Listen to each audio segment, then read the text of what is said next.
నమస్తే, welcome to in depth. నేను Murali.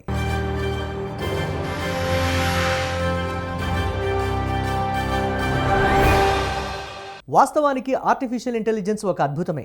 Science, modern technology అద్భుత కలయికే ఆర్టిఫిషియల్ ఇంటెలిజెన్స్. 1956లో తొలిసారి ఆర్టిఫిషియల్ ఇంటెలిజెన్స్ అనే పదప్రయోగం జరిగింది. ప్రస్తుతం ఆర్టిఫిషియల్ ఇంటెలిజెన్స్ మనిషికి బాగా దగ్గరైంది. అనేక రంగాల్లో ఆధునిక మానవుడికి సేవలందిస్తోంది. విదేశాల్లో ప్రధానంగా వైద్య రంగంలో ఆర్టిఫిషియల్ ఇంటెలిజెన్స్ ఆధారిత రోబోలు సేవలందిస్తున్నాయి.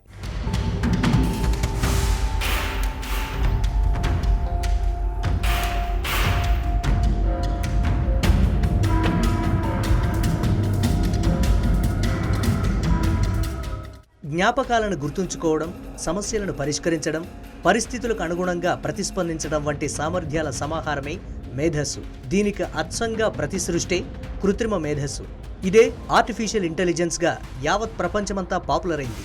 జాన్ మెక్కార్థీ ఆర్టిఫిషియల్ ఇంటెలిజెన్స్ పితామహుడిగా పేరొందారు. జాన్ మెక్కార్థీ నిర్వచనం ప్రకారం సైన్స్, ఇంజనీరింగ్ కలయికతో రూపుదిద్దుకున్న తెలివైన యంత్రాలు, కంప్యూటర్ ప్రోగ్రాంలనే ఆర్టిఫిషియల్ ఇంటెలిజెన్స్ అంటున్నారు.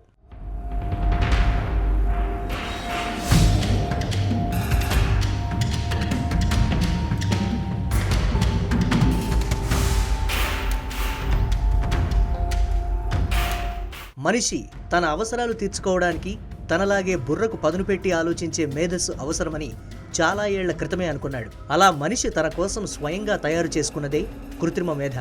యంత్రాలతో మనిషిలా పనిచేయించుకోవాలన్న కోరిక నిన్న మొన్నటిది కాదు.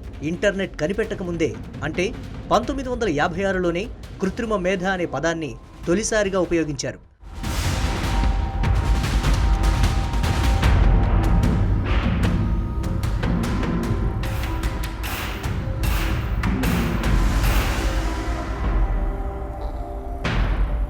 ఇంటర్నెట్ అందుబాటులోకి వచ్చిన తరువాత ఆ ప్రభావం సమాజంపై పడింది. ఇందులో భాగంగా కంప్యూటర్ల మీద రకరకాల ప్రయోగాలు జోరందుకున్నాయి. ఈ నేపథ్యంలోనే కృత్రిమ మేధ అన్ని రంగాల్లోకి ప్రవేశించింది.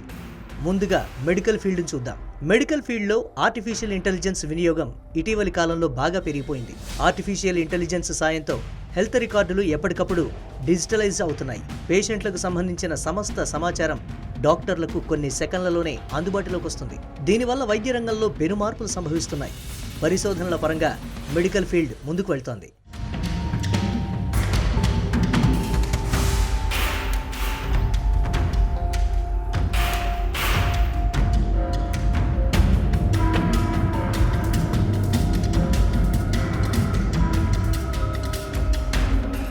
గతంలో గుండె పనిచేయకపోవడం అంటూ వచ్చే పరిస్థితులను ముందుగా గుర్తించడం సాధ్యమయ్యేది కాదు.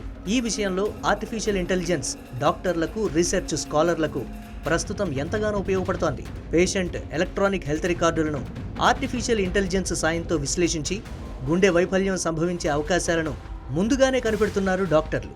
దీంతో ముందు జాగ్రత్త చర్యగా చికిత్సలు చేస్తున్నారు డాక్టర్లు.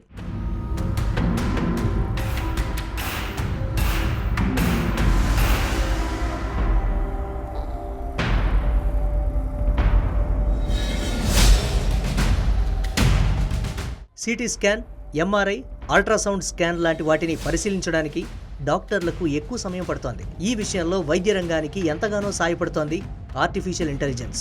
చాలా తక్కువ సమయంలోనే వైద్య రంగానికి సంబంధించిన రిపోర్టులను విశ్లేషిస్తుంది కృత్రిమ మేధ. క్యాన్సర్ లాంటి ప్రాణాంతక రోగాలు వచ్చే అవకాశాలను ముందుగానే హెచ్చరిస్తుంది.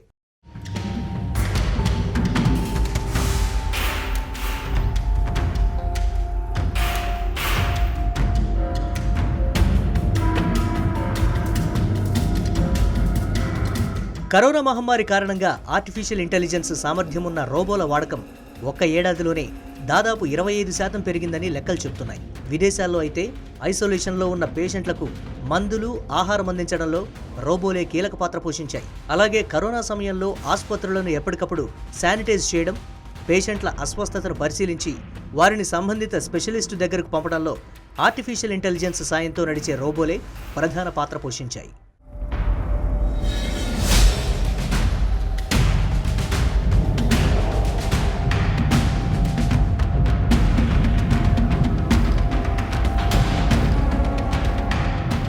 అన్నింటికంటే ముఖ్యమైన విషయం ఏంటంటే ఐటీ దిగ్గజం మైక్రోసాఫ్ట్ ఇప్పటికే ఆర్టిఫిషియల్ ఇంటెలిజెన్స్ సాయంతో క్యాన్సర్ మీద యుద్ధాన్ని ప్రకటించింది. క్యాన్సర్ వ్యాధి సోర్స్ కోడ్ను కనిపెట్టే ప్రయత్నం చేస్తోంది. ఈ ప్రయత్నాలు ఇంకా ఒక కొలిక్కి రాలేదు.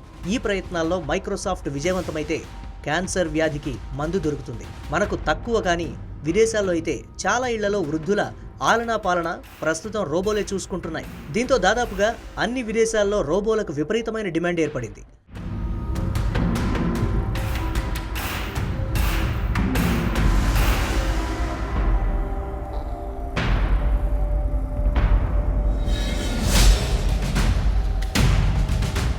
ఇది ఇవాల్టి ఇన్ డెప్త్. వచ్చే వారం మరో అంశంతో మళ్ళీ కలుద్దాం. కీప్ వాచింగ్ స్వతంత్ర.